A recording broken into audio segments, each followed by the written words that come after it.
नमः परमहंसाय स्वादतचरणकमलचिन्मकरन्दाय भक्तिजनमानसनिवासाय श्रीरामचन्द्राय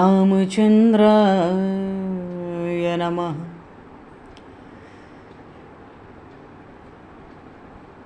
वंशीविभूषितकरान्नवनीरदाभात् पीताम्बरादरुणबिम्बफलाधरोष्ठात् पूर्णेन्दुसुन्दरमुखादरविन्दनेत्रात् कृष्णात् परं किमपि तत्त्वमहं न जाने। वागीशा यस्य वदने लक्ष्मीर्यस्य च वक्षसि यस्तास्ते हृदये संविततं नरसिंहम् अहं भजे। विश्वसर्गविसर्गादि नवलक्षणलक्षितं श्रीकृष्णाख्यं परमधाम जगद्धाम नमामि तत्। गङ्गातरङ्गरमणीयं जटाकलापं गौरीनिरन्तरविभूषितं वामभागं नारायणप्रियं अनङ्गमदापहारं वाराणसीपुरपतिं भज विश्वनाथम्।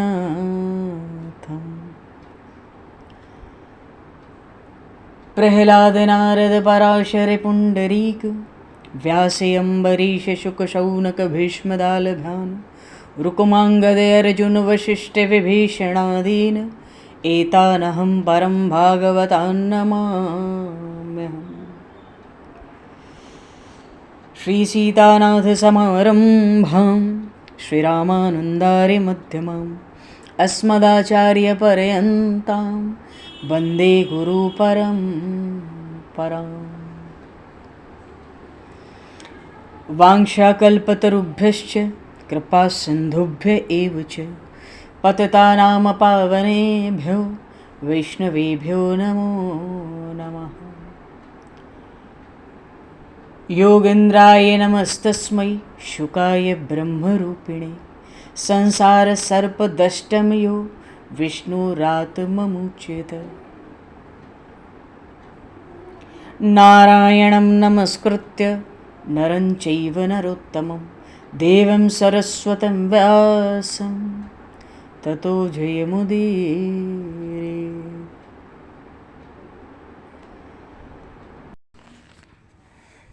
गोविंद जय जय गोपाल जय जय गोविंद जय जय राधे गोपाल जय जय राधा रमण हरि गोविंद जय जय राधा रमण हरि गोविंद जय जय श्री राम जय जय ऋषिकेश जय जय श्री राम जय जय ऋषिकेश जय जय सीतारमण राम रघुनाथ जय सीतारमण राम रघुनाथ जय गोविंद जय जय गोपाल जय जय गोविंद जय जय राधे गोपाल जय जय राधा रमण हरि गोविंद जय जय राधा रमण हरि गोविंद जय श्री राम जय जय ऋषिकेश जय जय श्री राम जय जय ऋषिकेश जय जय सीतारमण राम रघुनाथ जय सीतारमण राम रघुनाथ जय जय गोविंद जय जय गोपाल जय गोविंद जय गोपाल जय जय राधा रमण हरि गोविंद जय जय श्री वृंदावन बिहारी लाल की जय श्री जमुना महारानी की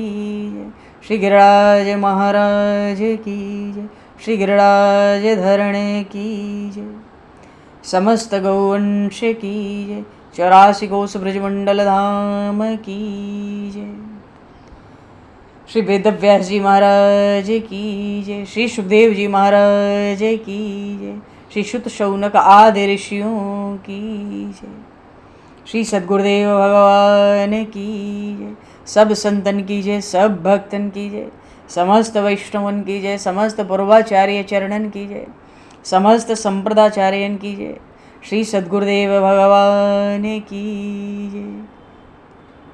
गंगा मैया की जय, जमुना मैया की जय, सरयू मैया की जय, गौ माता की जय, तुलसी माता की जय, पृथ्वी माता की जय, काशी महारानी की जय। जय जय श्री सीताराम, जय जय श्री राधेश्याम। नमः पार्वती पते हर हर महादेव। हरिशरणम।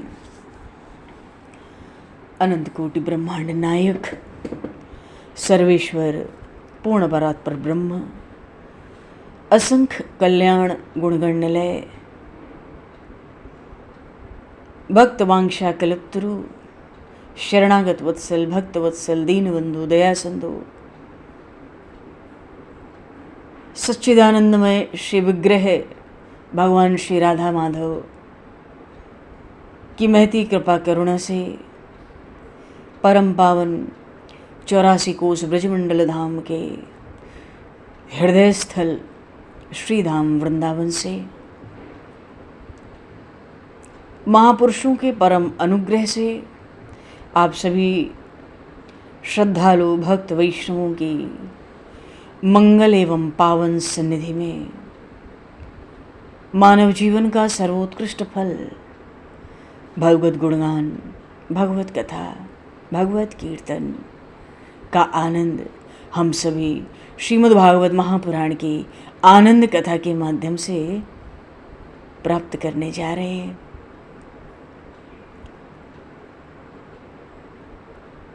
सर्वप्रथम आप सभी भक्तजनों के श्री चरणों में भगवत भाव से सादर वंदन, सादर नमन।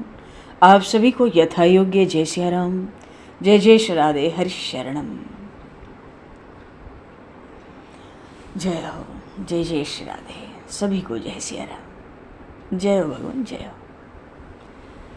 श्री राधे, श्री राधे, जय जय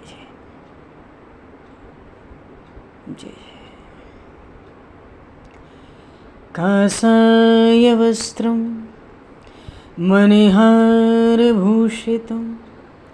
सिंहासनस्थं श्रितभक्तव्यापितम् अनाथनाथं करवीरवासनं श्रीकृष्ण गोविंद शरणं प्रपद्ये। श्रीकृष्ण गोविंद मनसा स्मरामि। श्रीमद् भागवत के पूर्व प्रसंग में भगवान अवधूत भगवान दत्तात्रेय और उनके राजा यदु, इनका गुरु की महिमा पर संवाद चला। थोड़ा सा उसमें रहता है, उसको करके प्रसंग को हम लोग आगे लेंगे। भगवान दत्तात्रेय ने मछली को भी अपना गुरु बनाया।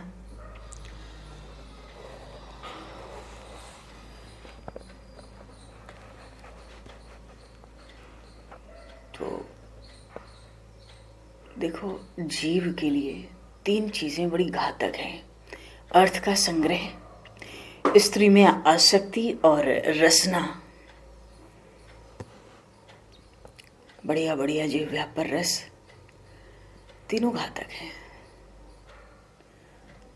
जिसकी जिह्वा में निरंतर लोभ है वो तो अनर्थ को ही एकत्र करता है। स्वाद में जो स्वादिष्ट पदार्थ हैं वो भीतर रोग की जड़ गुप्त रूप से इनसे रहती है और आगे चल के ये भीतर जो रोग की जड़ बनती है, ये महारोग भवरोग में बदल जाता है।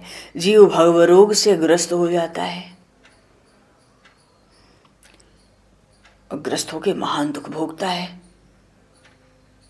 बाकी जितनी इंद्रियां हैं ये सब इस रसना के अधीन है। जिसकी जिह्वा वश में हो जाए तो सहज ही सब इंद्रियां वश हो जाती हैं, क्योंकि इंद्रियों से, जिह्वा से, रसना के द्वारा रस का हम सेवन करते हैं, बढ़िया बढ़िया स्वाद। इंद्रियां जो बाकी हैं ना रसना को छोड़ के, और वो सब उन्मत्त हो जाती हैं। जो उन्मत्त होती हैं फिर पतन कराती हैं। इसलिए महापुरुष कहते हैं, अवधूत भगवान दत्तात्रेय कहते हैं, जिह्वा पर विजय प्राप्त करने के सिवाय भवरोग से मुक्त होने का अन्य कोई साधन है ही नहीं। जब इस रसना पर विजय प्राप्त करने का साधन जब हाथ लग जाता है, तभी सब प्रकार के दुख समाप्त हो जाते हैं।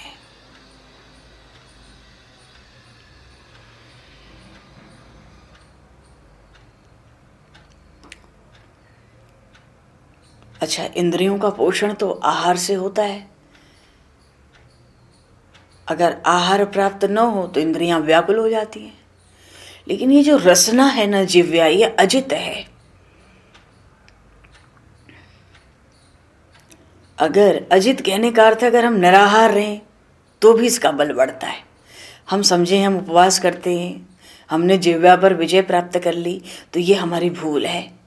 क्योंकि उपवास के बाद अन्न ग्रहण करते ही इंद्रियां बलवान होकर अपने अपने कार्य में लग जाती हैं। जब तक इस जिह्वा पर, रसना पर विजय प्राप्त नहीं होती, कोई जितेंद्रिय नहीं हो सकता। और रसना पर पूरी तरह विजय प्राप्त हो जाए तो विषय से छुटकारा मिल सकता है, मिल जाता है।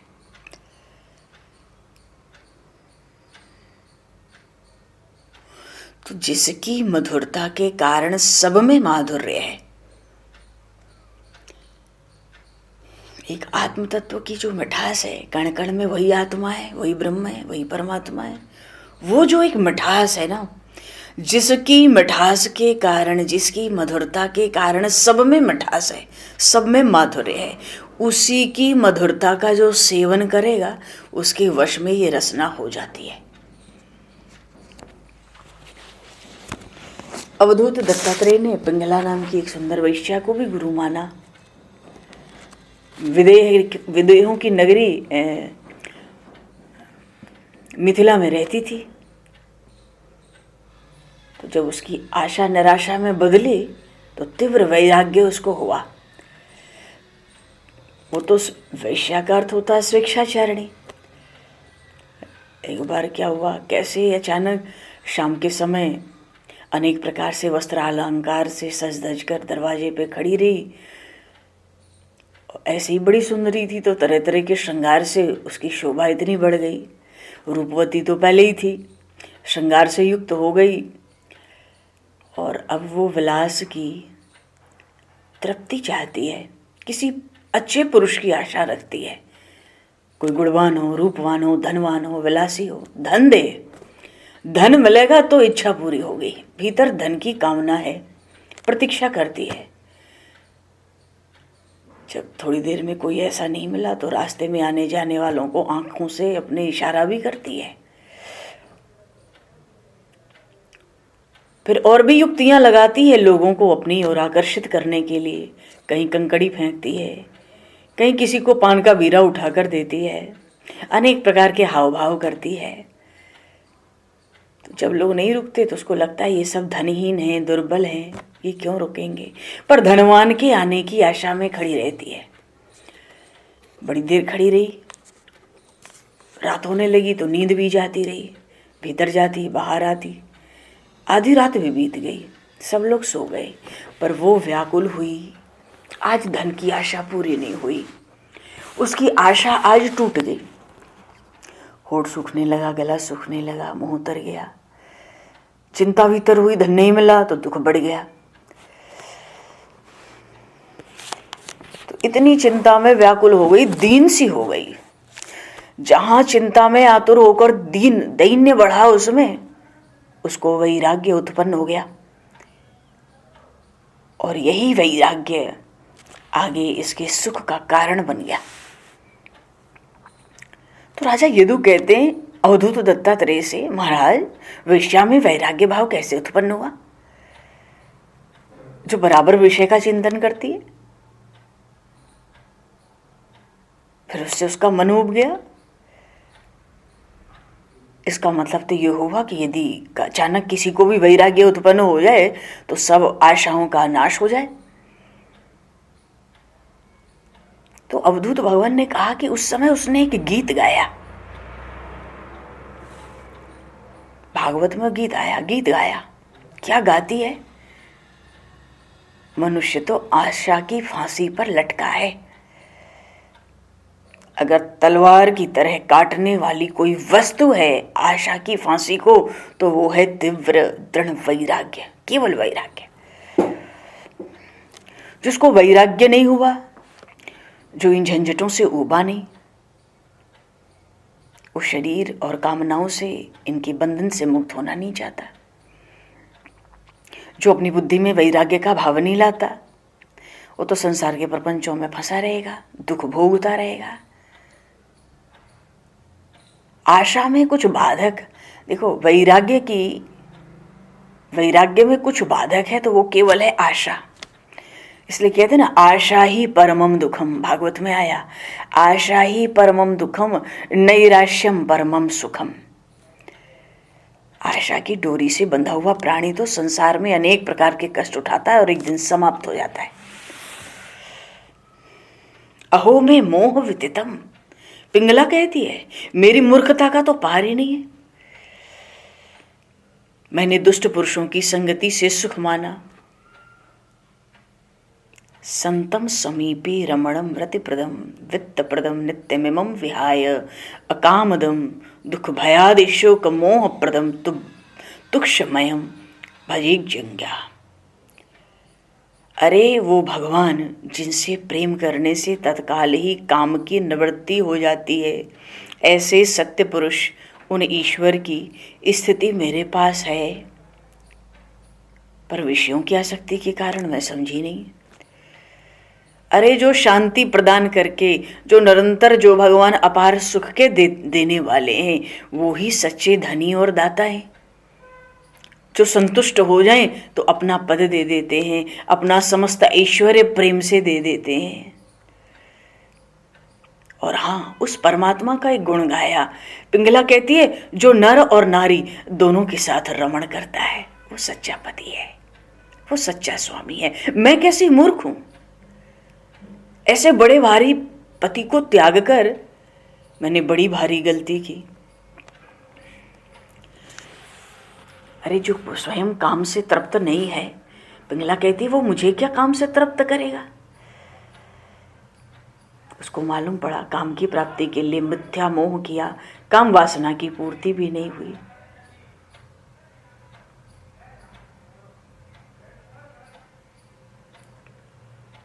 तो बढ़ा क्या, भय शोक आदि व्याधि दुख देने वाले, यही बढ़ा शरीर में। और क्या बढ़ा, उसको बड़ा दुख होता है, बड़ी दुखी है। मैंने निंदनीय अधम और कृपण पुरुषों को, उनका संग किया। वैसे भी शास्त्र कहता है स्त्री में आसक्त जो पुरुष है अधम है, उनका मुंह नहीं देखना चाहिए। और जो वैश्यागामी हो वो तो अत्यंत अधम है, और जो कृपण है अधमाधम है।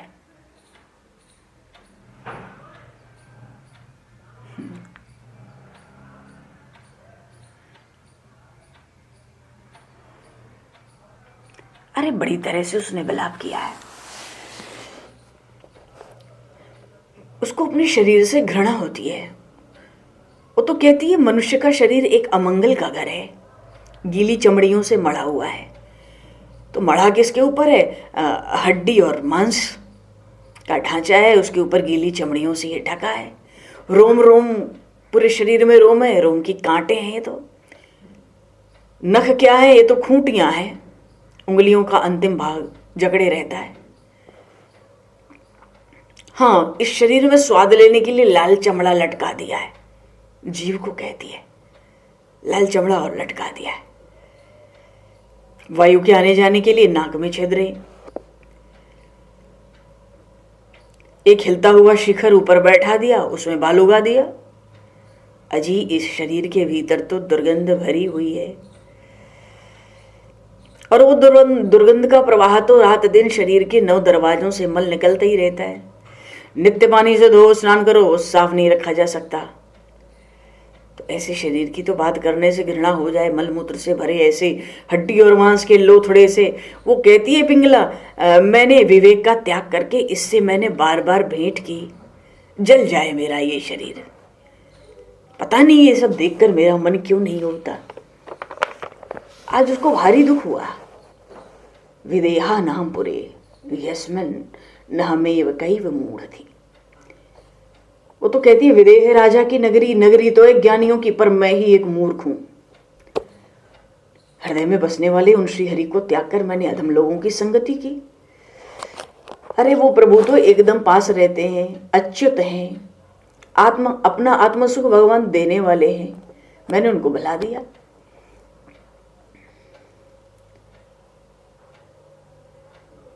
पर वो आसक्ति आज इतनी दुखी कर गई कि मुझे अच्युत श्री हरि के अक्षय सुख की लगन लग गई। अरे मैंने सुना है उन श्री हरि के सुख का अगर अनुभव हो तो क्षण क्षण में आत्म सुख का अनुभव होता है, क्षण क्षण में सुख की वृद्धि होती है। अब तो मैं विरक्त होकर अब मैं श्री हरि में चित्त लगाऊंगी, ऐसा पिंगला कहती है, अपने गीत में गाती है, गीत बना बना के। अब मैं विरक्त होकर चित्त लगाऊंगी। कौन, देखो वो कौन, श्री हरि सर्वव्यापक है, अंतरात्मा है, उसको विश्वास है वो मेरे हृदय में है, वो सुख के दाता है, वो परम प्रिय आत्माराम है। अब उन्हीं को अपना प्रियनाथ मानूंगी, मैं अपना सर्वस्व उनको अर्पित करूंगी, उनको हृदय में बिठाकर विलास की बातें त्याग कर परमानंद में अब डूब जाऊंगी। श्री लक्ष्मी जी उनके चरणों की दासी हैं, फिर भी मैं रात दिन स्वतंत्र स्वरूप से, रात दिन स्वतंत्र होकर उनकी सेवा करूंगी, मैं उनसे सुख भोगूंगी। देखो, एक अंतर्यामी नारायण के सिवाय सब जीव काल से डरने वाले हैं। इस लोक में सुख देने वाला कोई है नहीं। पर आज वो कहती है धन्य है मेरा भाग्य कि इस क्षण ही और इसी रात्रि में ही मुझे विवेक और वैराग्य प्राप्त हुआ। मुझ पर रमापति भगवान संतुष्ट हुए हैं और कोई बात नहीं है। मैं अपने भाग्य का अभिनंदन करती हूँ।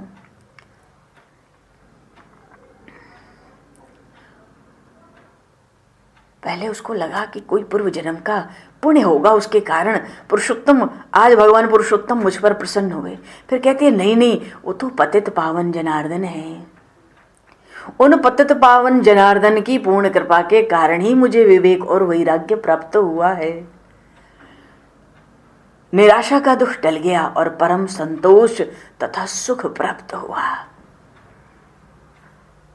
देखो, दृष्टि के सामने विशेष दुख आ जाए तो विवेक और वैराग्य उत्पन्न होता है। अगर हम उस पर ध्यान न दें तो वो फिर चला जाता है। भगवान एक अवसर देते हैं, भगवान एक अवसर देते हैं।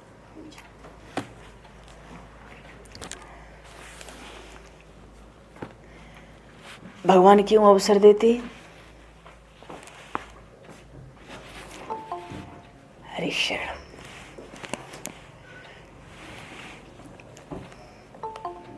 कि बंधन तोड़ ले।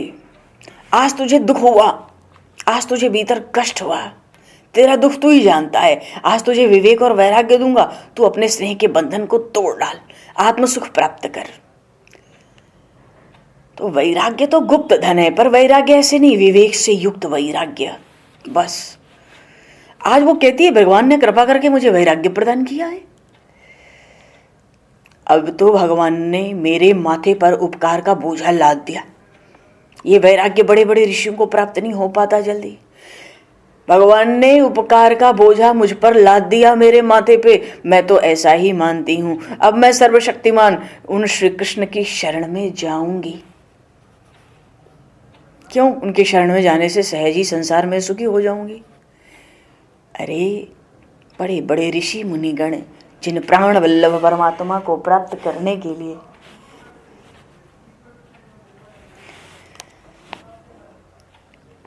बड़े बड़े ऋषि मुनि जिस प्राण वल्लभ परमात्मा को प्राप्त करते हैं, कहती है उन आत्मा राम को अब मैं भोगूंगी, अर्थात मैं दिन रात उनका स्मरण करूंगी। निष्काम भक्ति करने वालों की कामना भगवान जल्दी शीघ्र पूरी करते हैं। वो कहती है मुझे जल्दी ही संसार सागर से तारेंगे। अच्छा एक बात है, जिस मनुष्य को सर्प का विष चढ़ जाता है ना, सर्प की जाति प्रजाति बहुत है। कोई तो सूंघ ले तो मर जाए, किसी का विष इतना तगड़ा होता है, उसकी महक भी हमारे कान में आ जाए दूर से तो मर जाता है आदमी। कुछ काट ले तो तुरंत मर गए, कुछ के काटने से 3 महीने 6 महीना, कोई सर्प ऐसा भी होता है जिसके काटने के बाद 1 वर्ष के बाद मृत्यु होती है। वो धीरे धीरे असर करता है अपना। तो जिस मनुष्य पर सर्प का विष चढ़ जाता है ना, अब भले उसको पता ना हो, उसको गुड़ कड़वा लगता है, मिठाई कड़वी लगेगी, और उसको कड़वी नीम खिला दो तो नीम उसको मीठी लगती है। तो जो विषयी है ना, उसको कड़वा विषय ही मीठा लगता है। परमार्थ जो अमृत से भी मधुर है वो उसको कड़वा लगेगा। वो तो कहती है हे ऋषिकेश, हे कृपालु, जो पीड़ित प्राणी है, जो दीन प्राणी है, उन प्राणियों को तारने का धैर्य तुम्हारे सिवाय और किसी में नहीं है। इसलिए महाराज कृपा करके दौड़ते आओ, इस भव की व्यथा को हरो, निवारण करो। उस परमात्मा के पास सर्वभाव से शरण में जाने से इस संसार की व्यथा का सहज निवारण हो जाता है। वो कहती है मैं तो तत्व समझ गई, क्या प्राणी अपने द्वारा अपना उद्धार खुद ही करेगा, दूसरा कोई उसका उद्धार नहीं कर सकता। ये तत्व ज्ञान उसको कब हुआ? जब वैराग्य दृढ़ होता है तो भगवान तत्व ज्ञान भी दे देते हैं, सार बात बता देते हैं। चीनी को पानी में डाल दो तुरंत घुलकर मीठी हो जाती है, जल को भी मीठा कर देती है, समरस हो जाती है। जब भक्त भगवान से मिलता है तो मैं तू का भाव चला जाता है। समाधि की सैया पे निज पुरुष उस आत्मस्वरूप परमात्मा के साथ भक्त विश्रांति पाता है। इसलिए अवधूत भगवान दत्तात्रेय कहते हैं आशा ही परमम दुखम नैराश्यम परमम सुखम। जहां आशा है, जहां लोभ है, वहीं दीनता है और वहीं ममता है, वहीं महान दुख है, वो महापाप कराता है। आशा दूर हो गई, वो परम सुखी हो गई। जहां आशा का पाश कटा ना, वहीं समाधि का स्थान होता है और वही समाधि सुख पिंगला भोगने लगी। वो तो मन से, वाणी से, शरीर से, चित्त से, सबसे आशा रहित हो गई।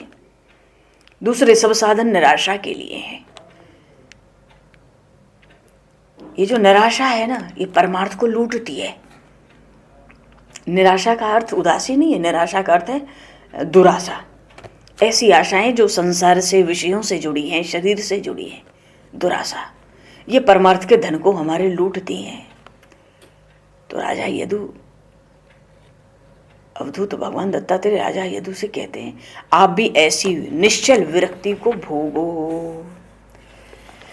बोलिए श्री दत्तात्रेय भगवान की जय। आगे के प्रसंग में भगवान दत्तात्रेय ने हरिशरण आगे भी गुरु बनाया, कूरर पक्षी को, बालक को।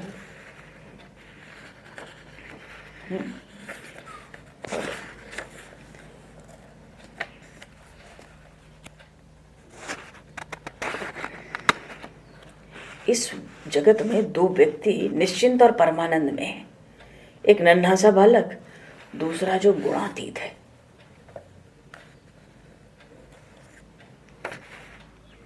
जो गुणातीत है।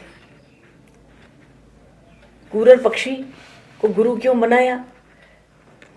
देखो, मनुष्यों को जो वस्तु अच्छी लगती है वो उसको इकट्ठा करते हैं।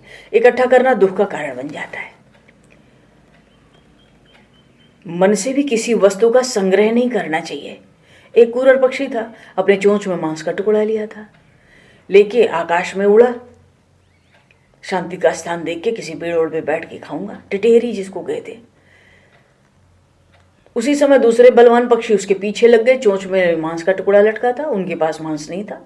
छीनने के लिए घेर लिए, चोंच मारने लगे, तरह तरह से उसके शरीर को कष्ट दिया। जिस क्रूर पक्षी के पास मांस का टुकड़ा था वो समझ गया कि मेरे शरीर को आज चारों तरफ से इन बलवान पक्षियों ने घेर लिया। क्यों? क्योंकि मेरे पास ये मांस का टुकड़ा है।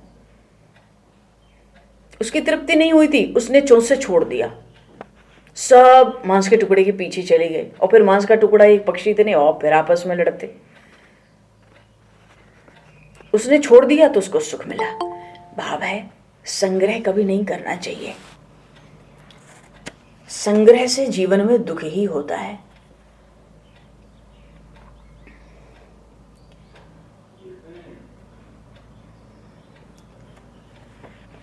तो एक बालक और एक गुणातीत। बालक को कोई चिंता नहीं रहती घर बाहर की, कुछ नहीं पता, वो अपने आनंद में रहता है। 3 महीने का बालक हो, शिशु हो। कहते हैं कुंवारी कन्या को भी मैंने गुरु बनाया। क्यों? एक बार उसके घर के लोग कुल देवता के दर्शन के लिए गए। वो घर में अकेली थी और उन दिनों उसी के विवाह के लिए कुछ लोग आते जाते थे। तो कुछ लोग आए, आवाज दिए।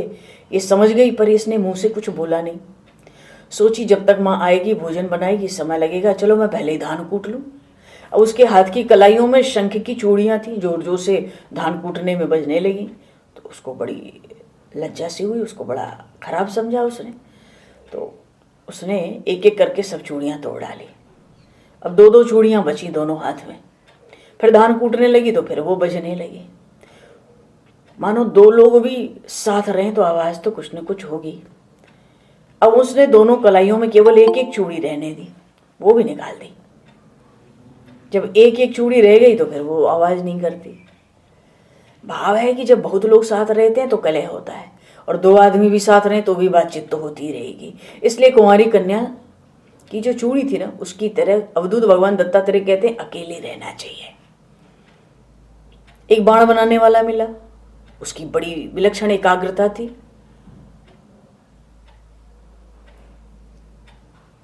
बड़ी सावधानी से लक्ष्य पर लगा रहता था। लक्ष्य था बाण को सीधा करना, धार बनाना।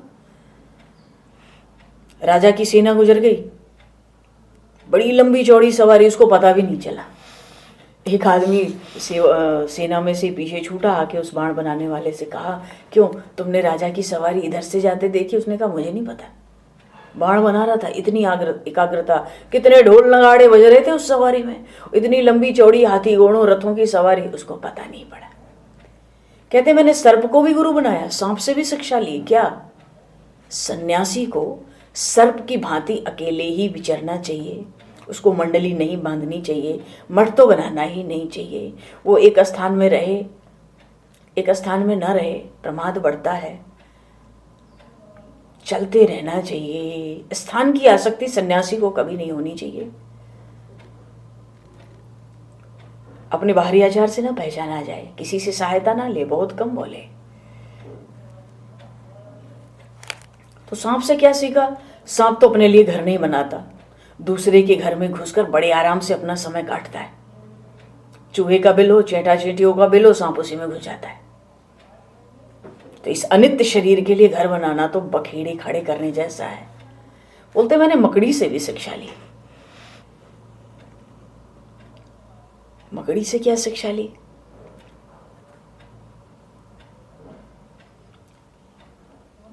मकड़ी अपने लार से जाला बनाती है, फिर उसी में विहार करती है, फिर उसी को निगल जाती है। परमात्मा भी इस सृष्टि को अपने से ही बनाता है, त्रिगुणमयी माया से। सृष्टि, पालन और संहार सब परमात्मा अपने में ही कर डालता है।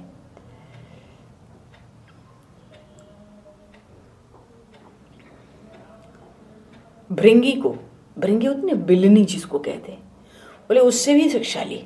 क्या? कोई भी प्राणी प्रेम से, द्वेष से, भय से, जानबूझकर जिसका भी एकाग्रता से ध्यान करता है, जहाँ भी मन लगा देता है, उसी वस्तु का स्वरूप उसको प्राप्त हो जाता है। बड़े बड़े दुष्ट दैत्य थे, राक्षस थे, भगवान को वैर भाव से निरंतर स्मरण करते, भगवान का सायुज्य पद प्राप्त करते। तो भृंगी भौरा क्या करता है, एक कीड़े को ले जाता है। ये जो कीड़ा ले जाता है ना, ये पानी में नाले के पास होता है। इसको ले जाकर दीवार पर अपने रहने की जगह में बंद कर देता है। और जो कीड़ा भी इधर रहता है, ये जगह जगह, ये भृंग, कीट भृंग का उदाहरण जगह जगह शास्त्रों में भरा पड़ा है। तो भंवरा क्या करता है, उस कीट को उठाता है और ले जाकर दीवार पर अपने रहने की जगह उसको बंद कर देता है। उस कीड़े को भय होता है, वो दिन रात वो जो भौरा लेकर आया होता है ना, वो उसी का चिंतन करता है। वो उसने मुझे बंद कर दिया, वो कब आएगा, मुझे मार डालेगा, मेरी मृत्यु हो जाएगी। वो कब आएगा, मुझे खा जाएगा, वो मुझे मार डालेगा। उसने अपने स्थान पे लाके मुझे बंद कर दिया। क्योंकि वो कीट जो होता है ना, कीड़ा, वो बाहर कुछ देख नहीं पाता, वो कुछ जानता नहीं, दुनिया खत्म हो जाती है उसकी, उसको कुछ दिखता नहीं। वो उसी भृंगी का ध्यान करता रहता है भय से कि वो मेरी मृत्यु होगी, जब वो आएगा मेरे पास मेरी मृत्यु होगी, मेरी मृत्यु होगी। उसका ध्यान करते करते वो जो कीड़ा होता है वो भौरा बन जाता है। आप विश्वास मानो, वो जमीन पे नहीं चलता, वो आकाश में उड़ने लगता है, वो पूरा भौरा ही बन जाता है।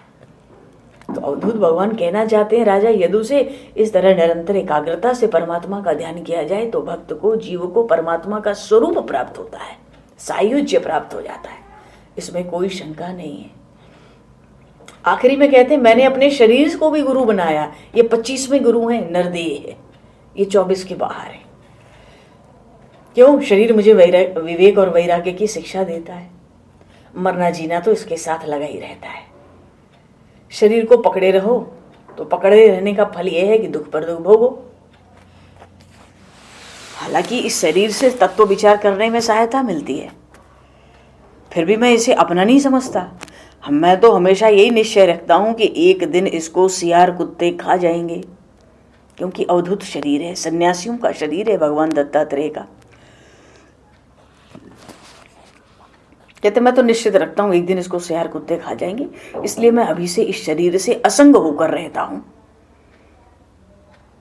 मरना जीना इसके हाथ लगा है, जो खुद ही मरने वाला है वो मुझे क्या सुखी करेगा। अच्छा, जीव शरीर का अच्छा करने के लिए अनेक प्रकार की कामना करता है, कर्म करता है। बढ़िया खिला दो, बढ़िया पहना दो, बढ़िया दिखा दो।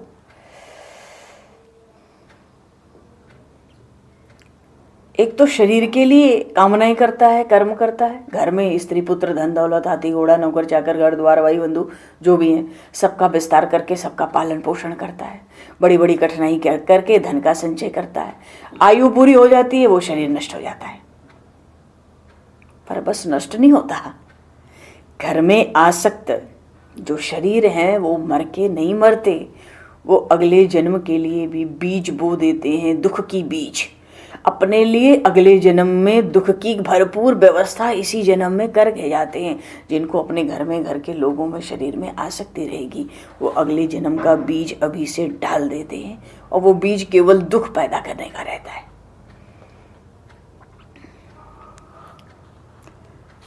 इंद्रियों की लड़ाई आपस में रहती है। जीव को बढ़िया भोजन चाहिए, भूख प्यास सता रही है। जननेंद्रिय को स्त्री संग चाहिए, त्वचा को कोमल स्पर्श चाहिए, पेट को भोजन चाहिए, कान को मधुर शब्द चाहिए, नाक को सुंदर सुगंध चाहिए, नेत्र को सुंदर रूप देखने को चाहिए। ये कर्मेंद्रियां, ज्ञानेंद्रियां मारी डालती हैं जीव को। किसको किसको संभालेगा।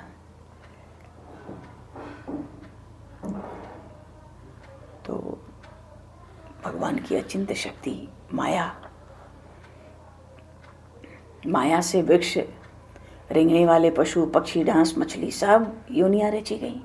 भगवान को संतुष्टि नहीं मिली, अंत में उन्होंने मनुष्य के शरीर की सृष्टि की। ये शरीर जो है नरदेह, ऐसी बुद्धि से युक्त है जो परमात्मा का साक्षात्कार करा सकता है। अच्छा, ये मनुष्य का शरीर तो अनित्य है, नाशवान है, मृत्यु सदा इसके पीछे है। फिर भी जब तक मृत्यु नहीं है, परमात्मा की प्राप्ति इस शरीर से हो सकती है। अनेक जन्मों के बाद ये अत्यंत दुर्लभ मनुष्य शरीर को पाकर बुद्धिमान मनुष्य को चाहिए शीघ्र से शीघ्र मृत्यु से पहले ही मोक्ष प्राप्ति का प्रयत्न कर ले, क्योंकि जीवन का मुख्य उद्देश्य है मोक्ष की प्राप्ति, परमात्मा की प्राप्ति। विषय भोग तो सभी योनियों में मिलते हैं, उनके लिए अमूल्य जीवन हमें नष्ट नहीं करना चाहिए। चलो, तरह तरह से राजा यदु ने अवधूत दत्तात्रेय की बातें सुनी और सब बातें सुनकर, शिक्षाएं सुनकर समस्त आसक्तियों से छुटकारा पा गए, पीछे समदर्शी हो गए। तो ये एकादश स्कंद के 9 अध्याय तक के कुछ प्रसंग हुए संक्षेप में, जिसमें विशेष रूप से नवयोगेश्वर का सत्संग, भगवान दत्तात्रेय और उधर नारद जी और वसुदेव जी का सत्संग। अच्छा, इसके आगे जो प्रसंग है ये बताया उद्धव जी को भगवान ने, इसको उद्धव गीता भी कहते हैं इस प्रसंग को, 10वें अध्याय से, कि लौकिक या पारलौकिक, यहाँ के या ऊपर के जो भी भोग हैं सब निस्सार हैं। तो जो साधक हो उनको चाहिए कि सब तरह से, भगवान स्वयं कहते हैं, मेरी शरण में रहकर मेरे द्वारा बताए गए धर्मों का सावधानी से पालन करे, निष्काम भाव से वर्ण आश्रम कुल सदाचार का पालन करे, भोगों में आसक्ति न रखे, विषय सुख को सोचते हैं सुख मिले इसलिए प्राप्ति के लिए प्रयत्न करते, पर मिलता दुख ही है। तो जो व्यक्ति भगवान की शरण में है, निष्काम है, उसको नित्य कर्म ही करने चाहिए, कर्मों का बिल्कुल परित्याग भी नहीं करना चाहिए।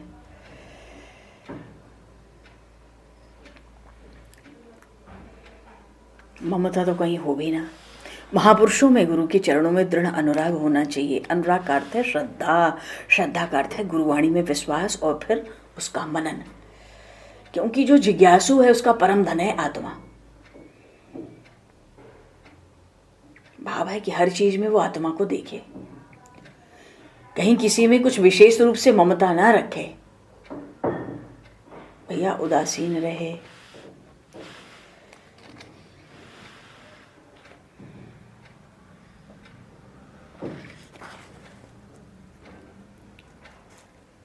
जन्म मृत्यु रूप जो संसार है, इसका एक ही कारण है। ये जो संसार हमें मिला जन्म मृत्यु का, इसका एक ही कारण है, अज्ञान। अज्ञान का अर्थ है हम अपने स्वरूप को नहीं जानते। हमें आत्मा को जानने की इच्छा करनी चाहिए, आत्मा की सर्वव्यापकता।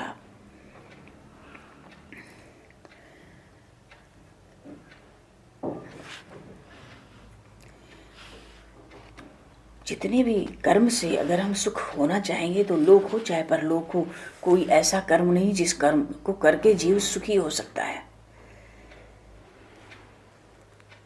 जो परलोक के सुख हैं, जैसे संसार के सुख हैं दुखी देते, ऐसे ही परलोक के सुख भी दोष से युक्त हैं।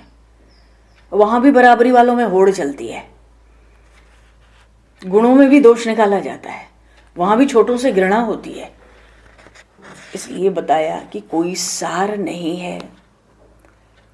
जो सत्कर्म करता है, पुण्य करके जाता है, चमकीला विमान आता है, सुर सुंदरियों के साथ वो व्यवहार करता है, गंधर्वगण उसके गुणों का गान गाते हैं, उसके रूप लावण्य को देख के दूसरों का मन लुभा जाता है, विमान को जहां जहां ले जाना चाहता है वहां चला जाता है, दसों दिशाएं गूंजती रहती है, अप्सराओं के साथ नंदनवन में देवताओं की तरह वो विहार करता है, क्रीड़ा करता है, बेसुध हो जाता है, पुण्य समाप्त होता है, वहां से ढकेल दिया जाता है। अब पुण्य तो समाप्त हो गया, नीचे गिरने की इच्छा नहीं है, इतना सुख भोग लिया है, पर उसको नीचे गिरना पड़ता है, काल की चाल ही ऐसी है। इसलिए जितने भी सकाम कर्म हैं, बाहर वाले कर्म हैं, उनका फल दुखी ही है। दुख हो यहीं मिल जाए सुख के नाम पर, या किसी स्वर्गलोक में जाके पुण्य के नाम पर फिर धक्के खा के दुख मिले। धक्का खा के दुख तो मिलेगा। इसलिए शरीर में जो मैं मेरा रखेगा, जन्म पे जन्म, मृत्यु पर मृत्यु। ये जीव ही मृत्यु धर्म है, इसका धर्म अंतिम धर्म है मृत्यु, फिर ये सुखी कैसे होगा? लोक हों लोकपाल हों, सबकी आयु एक कल्प की है, इसलिए काल से तो सब भयभीत हैं। अच्छा, शरीर में मैं मेरा तभी तक है जब तक उस आत्मा की अनुभूति नहीं होती, उस अद्वैत का विज्ञान प्रकट नहीं होता। तो वैराग्य के बिना इस अज्ञान से छुटकारा नहीं होता।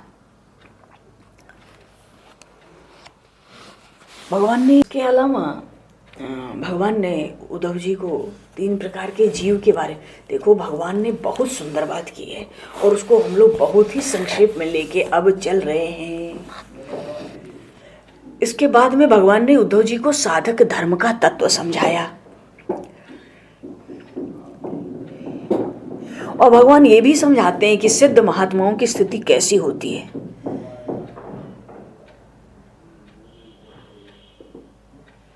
अरे वो तो बंधन और मोक्ष की भी कथा की महिमा है। बद्धो मुक्त इति व्याख्या गुणतो में न वस्तुतः।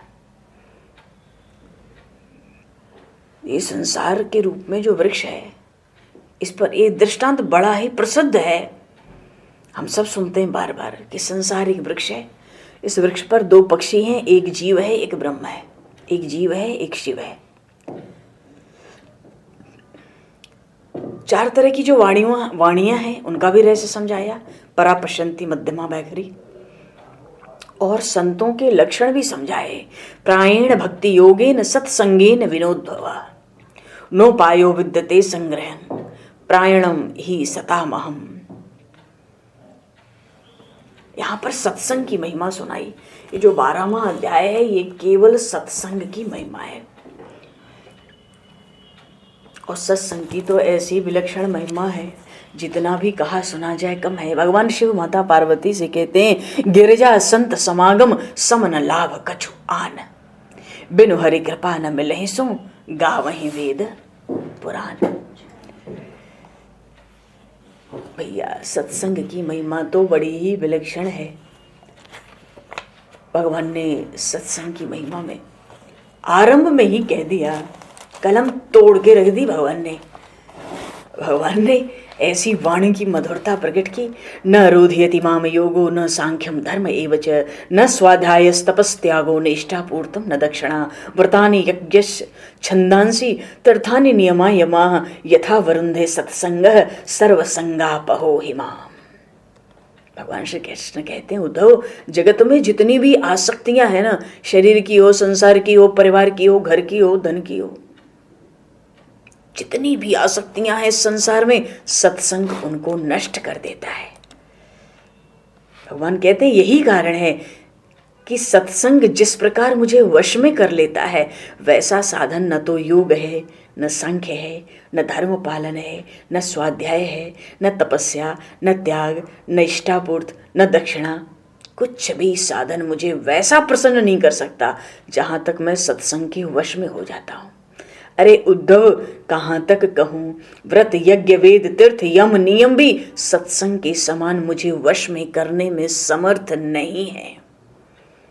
बोलिए श्री द्वारिकाधीश भगवान की जय। इतना नहीं, उद्धव जी से कहा, ये एक युग की बात नहीं है, सब युगों की एक जैसी बात है। सत्संग के द्वारा ही दैत्य राक्षस पशु पक्षी गंधर्व असुर नाग सिद्ध चारण गुह विद्याधर जितने हैं, कहते हैं सत्संग के द्वारा हर युग में मेरी प्राप्ति करते आए हैं। मनुष्यों में वैश्य हो, शूद्र हो, स्त्री हो, अंत्यज हो, रजोगुणी तमोगुणी कोई हो, सत्संग के बल से जीवों ने मेरा परम पद प्राप्त किया है। दैत्यों को देखो, वृत्तासुर, प्रहलाद, वृषपर्वा, बलि, बाणासुर, मैदानव, विभीषण, सुग्रीव, हनुमान, जामवंत, गजेंद्र, जटायु, ये तुलाधार जो वैश्य है, कुब्जा, ब्रज गोपियों ने, यज्ञ पत्नियों ने, अजी सबने भी, इन सबने सत्संग के प्रभाव से ही, भगवान उद्धव जी से कहते हैं, निष्पाप उद्धव, इन सबने सत्संग के प्रभाव से मुझे प्राप्त किया है। कैसे? तुम ही बताओ, क्या इन लोगों ने वेदों का स्वाध्याय किया था? क्या इन्होंने विधिपूर्वक महापुरुषों की उपासना की थी?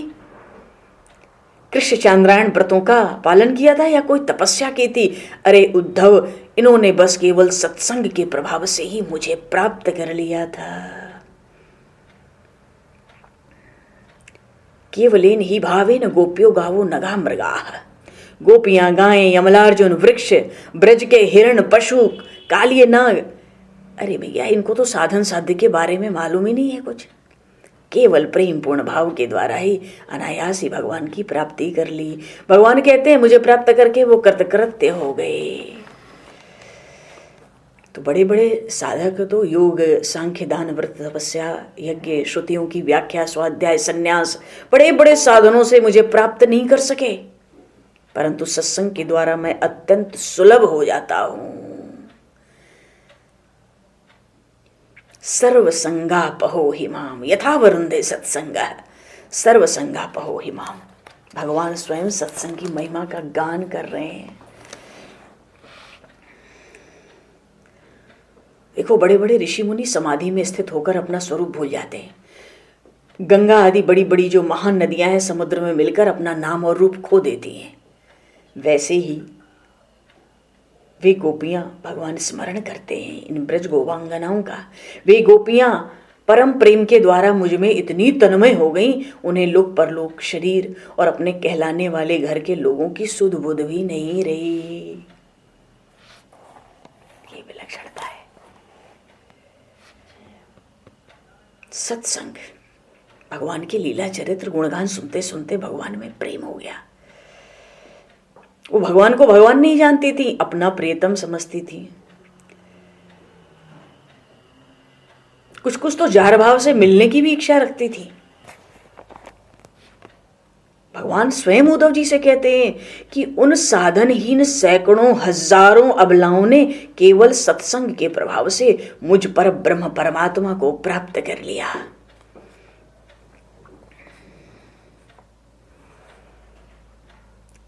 और उद्धव तुम तो श्रुति स्मृति विधि निषेध प्रवृत्ति निवृत्ति ये सब कुछ सुने हुए या सुनने योग्य विषयों का परित्याग करके केवल एक काम करो, क्या? सर्वत्र मेरी ही भावना करो।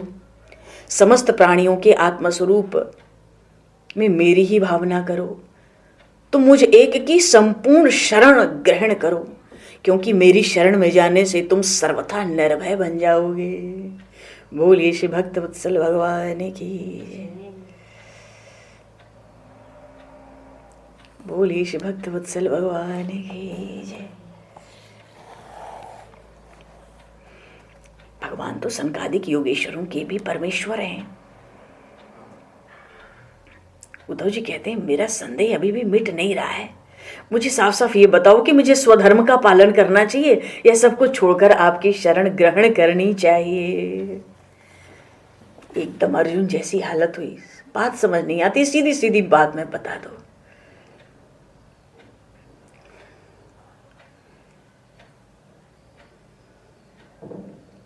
क्या करूं?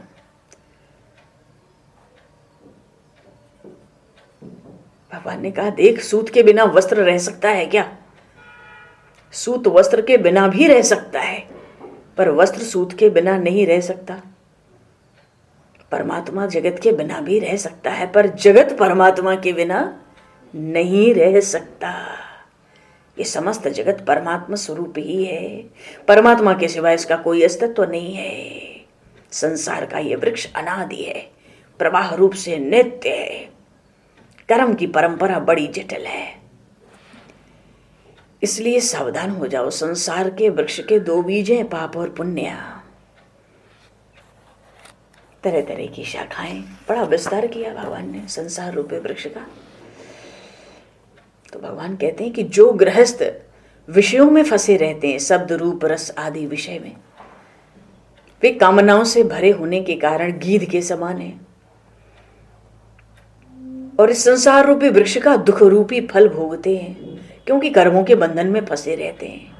पर जो परमहंस हैं, विषयों से विरक्त हैं, वो सुख रूपी फल को भोगते हैं। भगवान कहते हैं मैं तो एक ही हूं,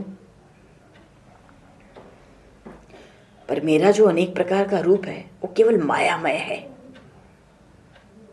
जो इस बात को गुरुओं से समझ लेता है वो वास्तव में समस्त वेदों का रहस्य जानता है।